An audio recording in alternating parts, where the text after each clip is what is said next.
Hello friends. மட்டனை நல்லா wash பண்ணி மஞ்சத்தூளும் உப்பு போட்டு நல்லா பிசைஞ்சு 2-3 தடவை வாஷ் பண்ணியாச்சு. குக்கரில் மட்டனை ஆட் பண்ணிக்கலாம்.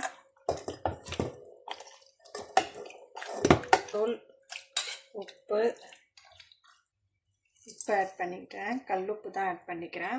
நல்லா 1 ஸ்பூன் கிட்ட, இதோட 1 ஸ்பூன் கிட்ட ஆட் பண்ணிக்கிட்டு, ஆல்ரெடி மஞ்சத்தூள் போட்டு வாஷ் பண்ணியிருக்கோம். இருந்தாலும் கொஞ்சமாக மஞ்சள் தூள் ஆட் பண்ணிக்கலாம். தனி மிளகாத்தூள் ஆட் பண்ணிக்கலாம். தண்ணி சேர்த்துக்கலாம். எடுத்துக்கலாம். வேக வச்சு எடுத்துக்கலாம்.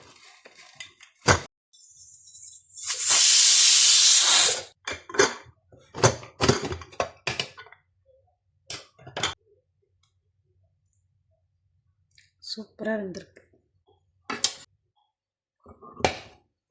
எண்ணெய் சூடாயிடுச்சு. இப்போ எண்ணெய் விட்டுக்கலாம். சீரகம், பெருஞ்சீரகம், கருவேப்பிலை, பொடியாக கட் பண்ணி வச்சுருக்க வெங்காயம், உப்பு ஆட் பண்ணிக்கலாம். இஞ்சி பூண்டு பேஸ்ட்டு,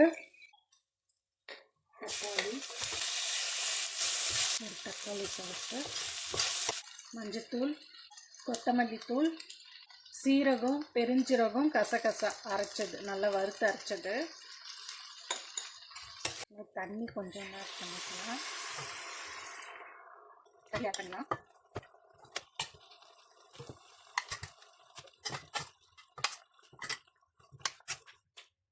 கரம் மசாலா மூடி போட்டு குக் பண்ணலாம். ஒரு 10 நிமிஷம்.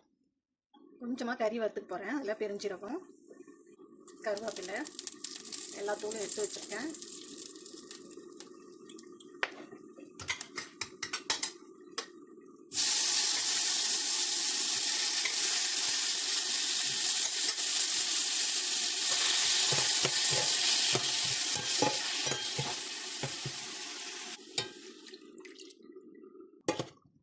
ரோஸ்ட் ஆட்டம் வரணும்.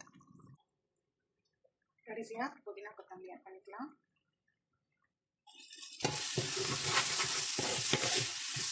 நல்லா தண்ணியெல்லாம் சுண்டிடுது. அவ்வளோதாங்க, கறி சூப்பராக ரெடி ஆயிடுச்சு. கடைசியாக கொத்தமல்லி போட்ட வேண்டியதான். சுட சாதம், நல்லா சளிக்காக பார்த்தீங்கன்னா மட்டன் பெப்பர் குழம்பு ஒரு மாதிரி கிரேவி ஆட்டம் வச்சுருக்கேன். Semi gravy. Fry, mutton fry. நான் மட்டன் குழம்புலாம் செஞ்சுருக்கேன் இல்லையா, ஆனால் பசங்க கோழி குருமா தான் சாப்பிடுவாங்க. அதனால தான் மட்டன் ரொம்ப கம்மியாக செய்கிறது. பாருங்கள், கொஞ்சமாக தான் மட்டன் வச்சுக்கிறேன். இதையே சாப்பிட மாட்டாங்க.